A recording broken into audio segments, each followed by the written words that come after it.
Assalamu alaikum, la place de la République. Aujourd'hui, on est en direct pour la continuité de ce hirak. On est infatigable, tout simplement, on est présent et tout ça. Et vous voyez ce petit monde qu'ils ont fait une marche jusqu'à Stalingrad. Et parmi ces gens, ça a attiré toutes mes attentions. Madame Amiri Farida. Je vous dis, Madame Amiri, vraiment, Ahlan Bik. Et je voudrais, ça veut dire, votre façon de nous expliquer, d'être là, qu'il pleut, qu'il neige, on vous voit partout pour cette Algérie unie. Bien, je suis là parce que je participe un petit peu donc, à cette révolution salutaire que l'on attendait, qui était prévisible de toute façon, vu le système dur et fermé.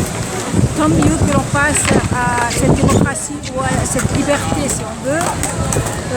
Donc c'est pour ça que j'apporte aussi ma petite pierre et j'essaie d'apporter aussi ma réflexion en discutant avec les gens, en essayant de confronter mes opinions, etc. Voilà pourquoi donc je suis là. Voilà. Madame Amiri, beaucoup de gens dans le Hirak pensent que c'est trop tôt les élections en décembre 2019. Et vous, qu'est-ce que vous pensez? Dites-moi. Oui, donc moi comme le Hirak, je pense aussi que c'est trop tôt.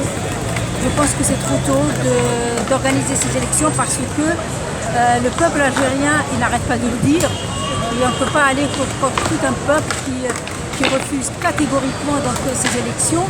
Et je pense qu'il a un peu raison. Pourquoi? Parce qu'il ne comprend pas, il ne sait pas pour qui il veut voter et puis surtout il a perdu confiance. Et il a peur qu'on lui impose d'autres, donc des gens, disons, du système. Voilà. Moi personnellement, j'ai pensé à une solution, c'est mon opinion, elle vaut ce qu'elle vaut. Donc moi je pense que pour sortir donc, de cette impasse, de sortir de cette difficulté-là, moi j'aimerais lancer un appel à gens qui dirigent le peuple actuellement, notamment l'état-major. Voilà, donc moi je pense, l'idée que j'ai c'est que les autorités, donc l'autorité militaire qui est en train de diriger le pays actuellement, il faut bien le dire, donc qu'ils lancent un appel à toutes les wilayas, qu'ils envoient des représentants, 1, 2 ou 3 personnes. Ça c'est savoir, il faut réfléchir à la question bien entendu. Mais chaque wilaya envoie des représentants. Vous allez me dire comment? Eh bien, chaque wilaya organise sa propre sélection. Disons que les gens, ils connaissent bien des personnes intègres, médecins, coiffeurs, enseignants, on ne sait pas, un maire intègre, on ne sait pas.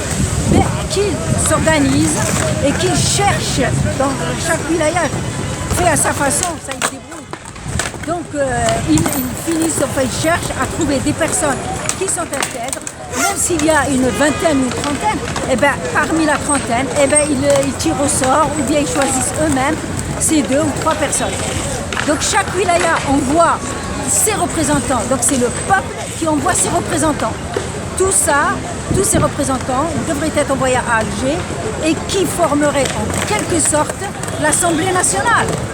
Et donc comme qui serait une Assemblée nationale composée un peu de tout le monde, de toutes compétences, etc. Cette assemblée qui devrait donc diriger en quelque sorte le pays en attendant les élections et qui fixe bien entendu des élections sur, à mon avis, pas avant 6 mois à 1 an, j'expliquerai pourquoi. Donc cette Assemblée nationale, elle désignerait donc des commissions, des groupes de travail dans tous les domaines. Dans le domaine, je sais pas moi, des médias, dans le domaine de la préparation des élections, dans le domaine de la constitution, dans le domaine, enfin, diriger le pays, etc. Bien sûr que ce sont des commissions compétentes. Elles ne prennent pas de décision. La décision serait prise par l'Assemblée nationale, ensemble, les survotes, etc., pour que le peuple se sente véritablement représenté par cette assemblée qu'il a constituée lui-même, donc il ne pourra pas critiquer ou être contre ou je ne sais pas, mais qui pourra suivre bien entendu. Donc cette assemblée qui constituerait des commissions de travail, donc dans tous les domaines. Je prends par exemple l'exemple d'une commission. Admettons une commission concernant la préparation des élections. Et bien cette commission, qui est bien sûr compétente, avec des gens compétents bien entendu sur le plan technique, etc., qui prépare, et c'est l'Assemblée nationale qui, elle, décide, qui valide cette commission ou pas. Cette commission, elle va aller partout dans le pays, elle va donc organiser les élections, voir les bureaux, assainir les listes électorales, etc., etc. Ça, c'est technique, il y a des spécialistes pour ça. Prenons un autre exemple. L'exemple, par exemple, des médias. Et c'est là le plus important. Les médias. Disons que la commission, elle s'occupe par exemple des gens, des personnalités qui veulent se présenter et qui organisent non seulement des débats à travers tout le pays, qui organisent des débats à la télévision, qui organisent des débats à la radio, et les gens ainsi peuvent voir déjà les candidats qui sont capables, qui ont un programme bien entendu, qu'ils peuvent défendre, qu'ils montrent qu'ils sont capables, qu'ils ont les compétences pour diriger un pays, etc. Donc tout cela avec des journalistes politiques, économiques et tout ça qui posent des questions aux candidats, ce qui fait que cela va décanter, cela va faire ressortir peut-être une dizaine de personnes, je ne sais pas, peut-être une dizaine de personnalités avec des programmes sérieux, avec des compétences sérieuses, etc. et qui feront le débat sur environ 6 mois par exemple, 5 mois, et les gens ils peuvent par le fait de les suivre à la télévision, à travers les médias, etc., écouter les uns et les autres, étudier les programmes des uns et des autres, poser des questions aux uns et des autres quand ils se présentent dans des conférences ou à travers la radio, etc. Donc et même rien que quand les journalistes posent des questions aux candidats, les gens arrivent, le peuple arrive à se faire quand même une idée des personnes. Et là, on a des personnes de partout. Ensuite, quand les élections seront bien sûr organisées, les candidats se présentent, le peuple choisit en toute connaissance de cause et avec des gens qui se présentent, des gens du peuple que l'on ne connaît pas ou n'importe. Après tout, c'est le peuple qui choisit et les gens qui se présentent, il suffit qu'ils aient leur programme comme il faut, mais un programme solide et qu'ils sachent le défendre et qu'ils aient les compétences. Après, on sait qu'après les élections, après le premier tour, il y a un deuxième tour, parce que le premier tour, il y a 2 qui arrivent le premier, et puis il faut faire un deuxième tour. Et à ce moment-là, et uniquement à ce moment-là, le président qui sera élu, ça sera un président élu par le peuple, choisi par le peuple, et accepté par le peuple. Ce n'est qu'à ce moment-là, que l'on peut parler de Gaïd Salah, de l'état-major, de l'armée, quoi que ce soit. Parce que le président, il sera le chef suprême des armées, et c'est que lui qui peut à ce moment-là, bien sûr, mettre en retraite Gaïd Salah, il va certainement y aller, mais c'est lui qui va donc apporter les solutions au niveau des militaires. Il va certainement mettre donc à la retraite les anciens, il va faire monter les plus jeunes, etc. Ça aussi, tout le monde sait, les spécialistes savent comment ça se passe, mais c'est tout ça pour dire qu'à l'heure d'aujourd'hui, personne ne peut dire Gaïd Salah de partir, quoi. C'est vous, c'est moi, c'est l'autre, c'est qui peut dire à Gaïd Salah de partir? C'est qui? C'est personne.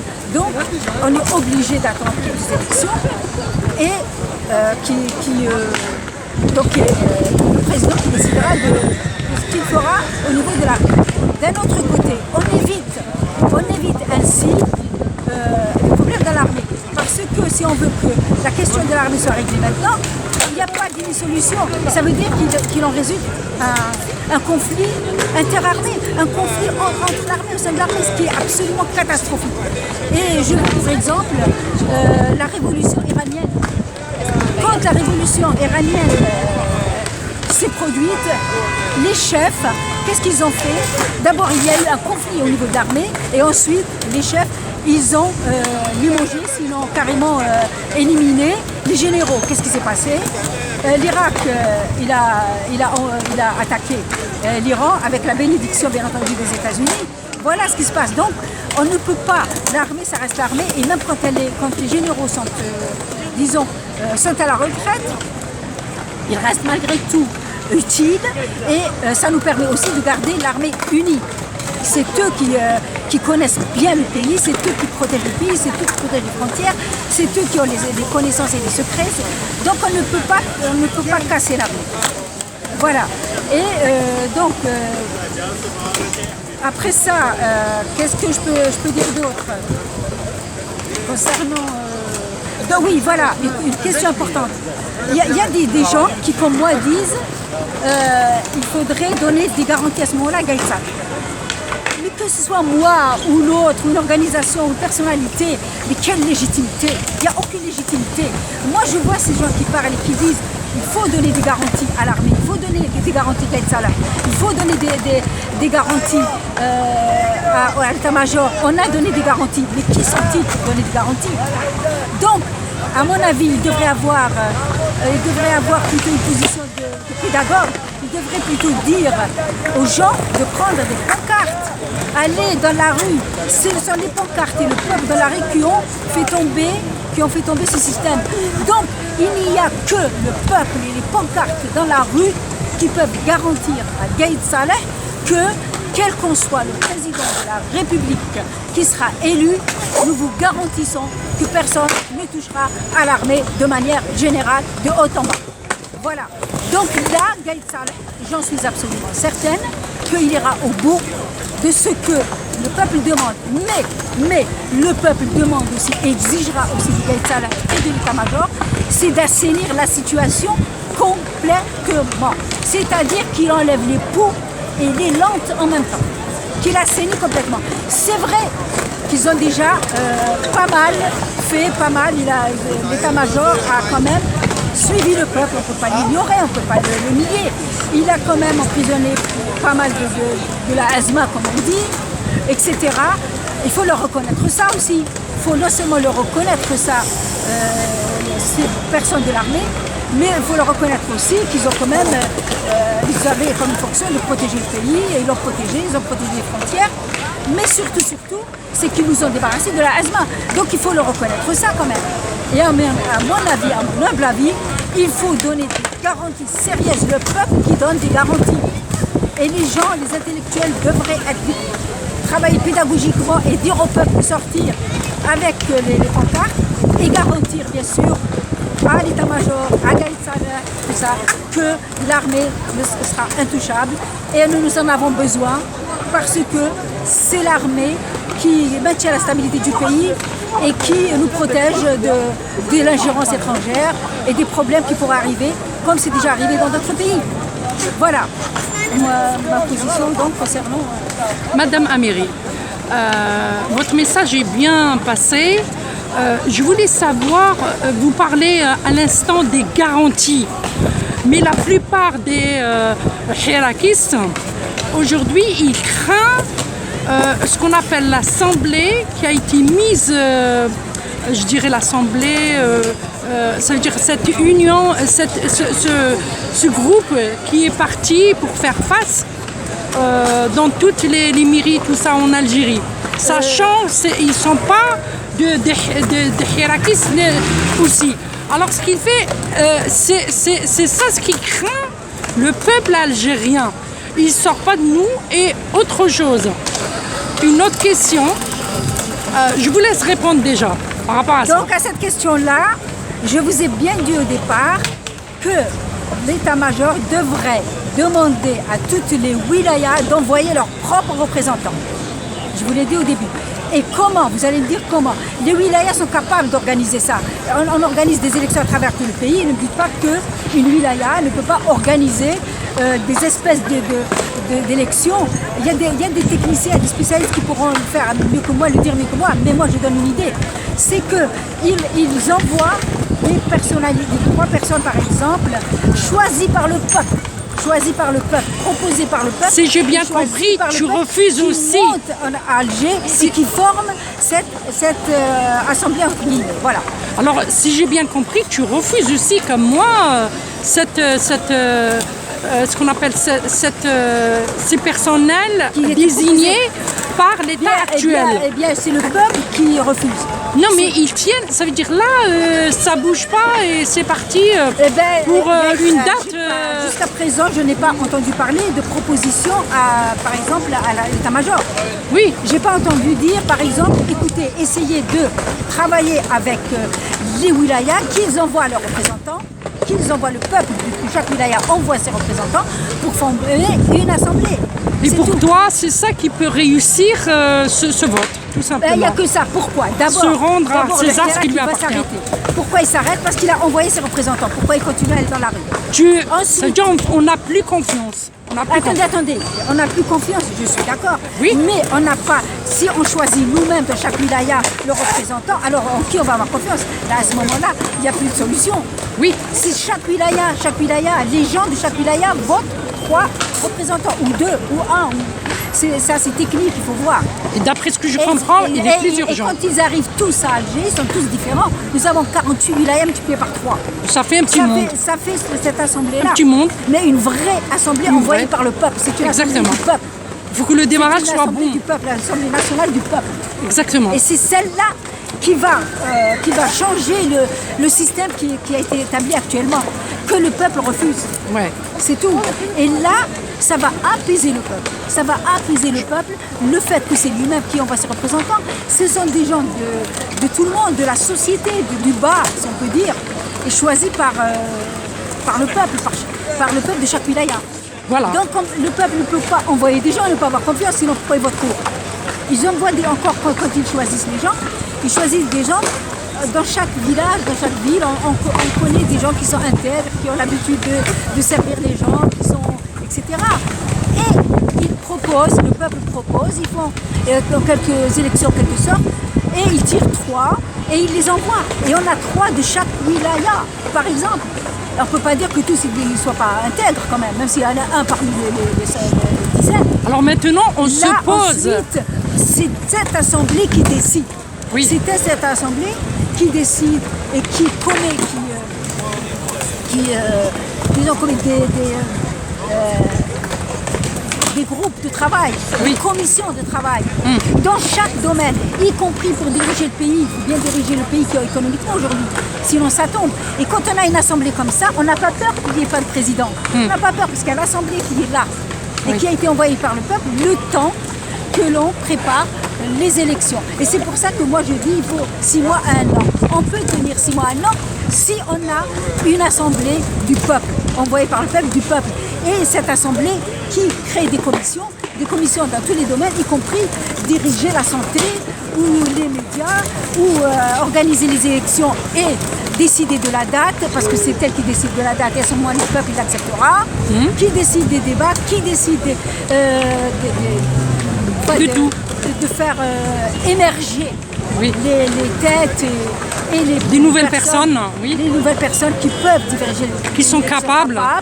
et qui sont capables. Et ça, c'est grâce, par contre, aux conférences qui sont organisées à travers le pays, aux médias, aux journalistes qui posent des questions à ces candidats pour voir En parlant des gens qui sont capables, parce que là, ils annoncent au cours de cette semaine qu'il y a 107 élus qui, futurement, ça veut dire, ils sont présentés autant que futurs présidents. Bon, ça fait tourner la tête, Madame Amri, parce que parmi ces gens-là, ils ont pas.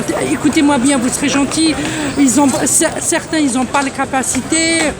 Au niveau intellectuel, certains ils promettent la terre tout entière, C'est pour ça que je vous dis. voilà, C'est pour ça visa que je un vous peu dis, partout. Il faut une commission, rien que pour une commission. Il faut avoir un niveau. Non, une commission qui s'occupe des élections, des médias, des personnalités qui veulent se présenter. Oui. Une fois que cette commission est faite, ceux qui veulent se présenter, qui se présentent. Mais après, quand il y a des débats à la télévision, que les journalistes posent des questions pointues, ils donnent leur programme. Il faut qu'on voit leur programme. Oui. Et on pose des questions de programme. À ce moment-là, ceux qui ne sont pas sérieux, qui ne sont pas capables, ils s'effaceront d'eux-mêmes. Parce qu'ils ne feront pas le poids. Exactement, mais je pense qu'ils n'ont pas besoin de se présenter. Pourquoi ce gâchis? Et oui, mais ça, on ne peut Maintenant, pas, on n'est plus à la rigolade. on C'est ne fini. peut pas, nous, à notre niveau, décider de ça. On ne décide pas. On prévoit le meilleur, tout simplement. Qui prévoit? On ne peut Prévoit, pas, au jour on a d'aujourd'hui, droit. on ne peut pas. C'est la commission. C'est la commission. Je veux dire, l'Assemblée du peuple qui désignera la commission, qui est compétente, bien entendu, et qui s'occupera de ça. Et qui fera émerger, même si elle a mis, elle fera émerger une dizaine. Parce que par les questions du peuple, par les débats à la télévision, par les questions pertinentes des journalistes à ces candidats, et voir celui qui est capable et qui n'est pas. Après, les autres s'effaceront d'eux-mêmes. Un journaliste compétent, un journaliste intelligent, il ne va pas interroger celui qui n'a pas de programme, celui qui raconte n'importe quoi, et il laisse l'autre. C'est ça aussi ce qu'il faut voir. Et ceux qui veulent se présenter, ben, ils organisent leurs conférences, ils sont En capables. parlant de journalisme, je ne le suis pas. Tout simplement une personne que je vois dans, ça veut dire dans cette Algérie. Ça veut dire en quelque sorte tu peux présenter cette immigration. Je pense que moi-même, je pense que tu es né en France, mais tu as toujours ce cœur de l'autre côté de la mer, l'Algérie tout court. Alors maintenant, je voulais te poser une autre question, chers compatriotes. En ce moment, يعني هذا الحراك, s'il continue d'être dehors, d'être présent, ça veut dire qu'il y a certaines choses qui n'y ont pas plu.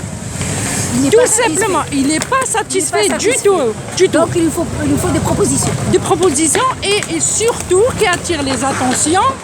Ça veut dire l'ancien régime. On a vu, ça veut dire le scandale terrien qui a eu lieu par rapport à Al-Fassad et tout ça. Mais là, on est sur la route de préparation des élections et hop, ils sont sortis des anciens gouvernements, l'ancien gouvernement. Et c'est ça, Si je peux citer les noms, Sahali, il y a beaucoup qui se présentent, ça veut dire qu'ils changent juste la cravate. Leur façon de dire que c'était pas nous et tout ça. Nous, on a dit, quand je dis nous, les hirakistes en complet, on veut personne de l'ancien gouvernement. C'est pour ça Gaïd Salah, il a tout compris, il a dit je vous ai compris à la Charles de Gaulle étoile. Alors du coup, maintenant, il ne faut pas que ce soit juste un mot. Il faut que ça soit vrai. On voit ces gens-là. Alors, qu'est-ce que tu penses de ces gens-là? Moi, je pense que les solutions, il y a eu cette solution-là. Les gens, ils ne veulent plus. Les gens ne veulent pas de ces solutions. Moi, personnellement, je propose des solutions. Je propose des solutions pourquoi? Parce qu'elles viennent du peuple. Le peuple, il veut décider lui-même. Il dit, bon, dans ce cas-là, il faut proposer une solution que le peuple accepte, que le peuple choisit lui-même. Et c'est pour ça qu'il faut envoyer des gens de la base et de toutes les wilayas. Comme ça, parce que ces gens-là, ils ne sont pas fous.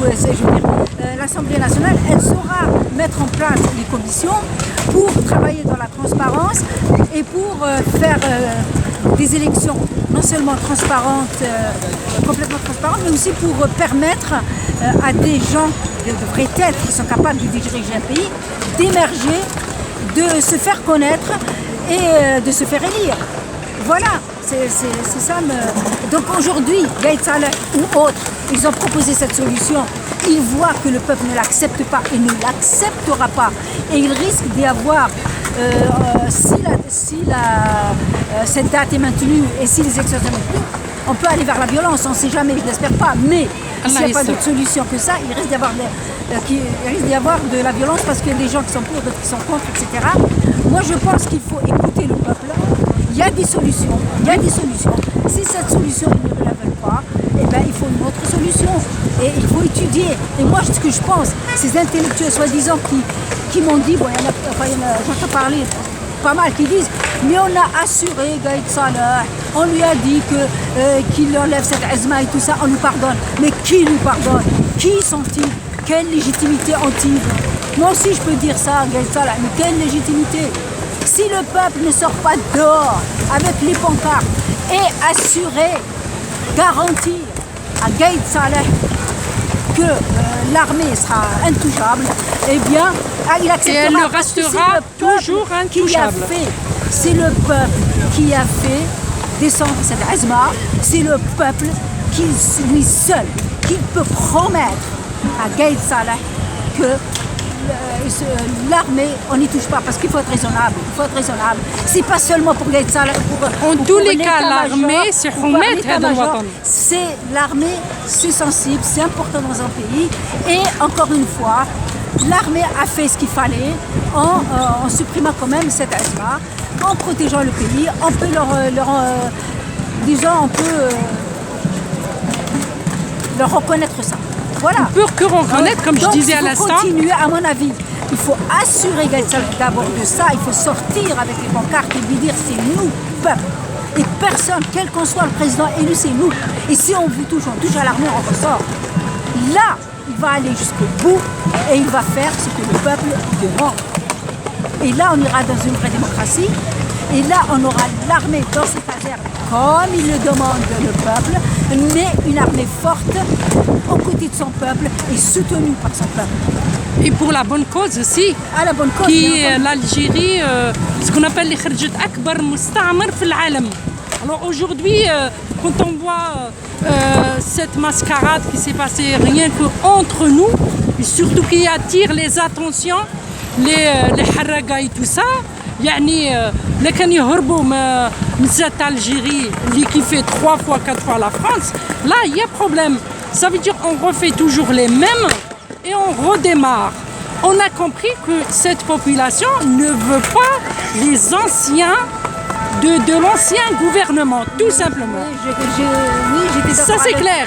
J'étais d'accord avec vous tout à l'heure. On ne voit pas pourquoi ils se présentent. Le peuple est toujours dans la rue. Tant que le peuple est dans la rue, ça veut dire ils se sentent incompris. C'est-à-dire que la solution proposée n'est pas satisfaisante pour eux. Exactement. Voilà. Donc il faut trouver une autre solution. Écoutez les opinions des uns et des autres. Moi je propose mon opinion en toute modestie. D'autres aussi peuvent proposer leurs opinions. Il y a des spécialistes. Nous avons des têtes qui peuvent réfléchir et trouver de très bonnes solutions et qui répondent aux aspirations du peuple. Donc, je suis d'accord pour dire que ce qu'ils ont proposé jusqu'à présent pour les élections, ce qu'ils font, c'est pas acceptable pour le Hirak. Ça veut dire pour le peuple, donc il faut obligatoirement trouver une autre solution. Moi je pense que la meilleure des solutions, c'est que la solution elle vient du peuple lui-même. C'est lui qui envoie ses représentants et ces représentants, ils dirigeront le pays ce laps de temps en attendant les élections, tout en désignant des commissions de travail compétentes pour tous les domaines, y compris les élections, y compris l'émergence des têtes qui pourraient diriger le pays. Voilà, tout simplement. Et surtout en ce moment, on entend à gauche-droite en Algérie qu'il y a certains, ce qu'on appelle disparus, par côté mer. C'est-à-dire même il y avait des suicides et tout ça, rien que cette semaine on a entendu, juste pour une histoire de place de parking, il y avait un qui a été, ce qu'on appelle... Yallah, mais vous avez tout compris. C'est ça ce qui s'est passé. Pour que plus que jamais l'Algérie elle revit, les gens ils ont plus peur. Mais tout simplement, pourquoi on retourne ou là on reste au point X ou Y? C'est-à-dire les gens, les Hirakis, ils ont demandé, il faut que ça rentre dans le plus bref délai et sachant plus que ça reste dans ce point de départ, ça va jouer sur l'économie du bled, tout simplement. Alors on va passer, ma chère Madame Amri, à la question suivante qui est quel est votre point de vue des partis politiques? Alors les partis politiques. Pour moi, les partis politiques, ils doivent être tous dissous. Pour moi, tous doivent être dissous. Pourquoi je dis ça? Mais c'est eux-mêmes qui ont conforté la Azma. C'est eux-mêmes qui ont envoyé les députés, des députés qui ne représentaient pas le peuple, ils représentaient leur parti eux-mêmes. C'est-à-dire, leur parti était intéressé par le fait d'avoir le plus de députés possible à l'Assemblée, etc. Et se montrer, et on est un grand parti, il y en a un parti présent, etc. Et les gens, c'est-à-dire les députés, ils étaient là pour lever le doigt et dire simplement ce que le parti veut. Et ils étaient là aussi pour leurs intérêts personnels. Oui, moi, mets-moi comme député, je fais ce que tu dis et j'ai mon salaire et un beau salaire. Hein. Voilà. Donc pour moi, ils ont participé à ça. Ils ont comme quelqu'un qui cautionne. Ils ont cautionné tout ça. En plus, je vais vous dire une chose encore plus importante pour l'avenir, parce que c'est le plus important l'avenir. Donc, qu'est-ce qu'ils vont faire? Eh bien, ces mêmes personnes-là, ces chefs de parti, eux-mêmes, ils vont envoyer les leurs habituels. Oui. Ils vont garder les mêmes réflexes. Ils vont faire une azma en dessous, quoi. Mais ils sont là. Pour moi, il y a des partis qui sont honnêtes, bien sûr, mais à mon avis, ils renaîtront de leur cendre, comme on dit. Ils renaîtront parce qu'ils sont honnêtes. Les chefs de partis honnêtes, ils seront appuyés par leurs adhérents, par leurs militants. Par contre, la plupart, ceux-là doivent carrément disparaître. Et ensuite, les gens qui travaillent dans les partis, qui n'étaient pas d'accord avec leur chef ou qui ont d'autres idées, etc., peuvent refaire un parti, peuvent l'appeler autrement. Ensuite, il y aura aussi d'autres partis, d'autres gens, des jeunes aussi, ce Hirak-là. Pourquoi il n'aurait pas ça, aussi ces partis? Il va y avoir d'autres partis parmi ce Hirak. Parmi ces jeunes-là, il y a des bacheliers, il y a tout, il y a des bacheliers, des universitaires. Il y a des gens qui ont beaucoup de compétences, qui peuvent créer d'autres partis. Et c'est pour ça que je dis qu'on ne peut pas faire des élections à moins de 6 mois minimum, sinon 1 an. Hein? Là, tout sera assaini. Parce que ces partis-là, moi je ne leur fais pas confiance, c'est pire. C'est pire que tout. C'est eux qui ont soutenu, c'est eux qui ont envoyé, c'est eux qui étaient la main dans la main. Et une chose importante, dissoudre tous les partis, y compris le parti du FLN bien entendu, mais le FLN qui est le parti du peuple restera un parti du peuple et qui n'enverra aucun candidat. Il restera un parti symbolique, un parti historique, un parti emblème du peuple algérien et de l'Algérie. Il ne doit pas envoyer de candidat. Et pas avec des faux moudjahidines, bien sûr. Ben oui, bien sûr. Mais ou les nouveaux moudjahidines. Voilà. Le FLN n'étant pas là, il n'y a plus d'escorte. Voilà. Il n'y a plus de gens... Voilà, on parlait de ça, ma chère Madame Amri. Cette population, elle n'a pas été écoutée par l'Assemblée. Tout simplement, c'était en quelque sorte pour certains, c'était le dortoir, c'était façon de les clins d'œil et compagnie. Mais il y a certains qui ont tapé fort. Et nous, la population algérienne, on les connaît un par un. Ça veut dire la demande immense de cette jeunesse algérienne. Pourquoi je dis jeunesse? Quand on les voit, son travail, il a battu tous les records du monde. Quand tu vois un jeune Algérien, bachelier ou d'autres universitaires, vendre ce qu'on appelle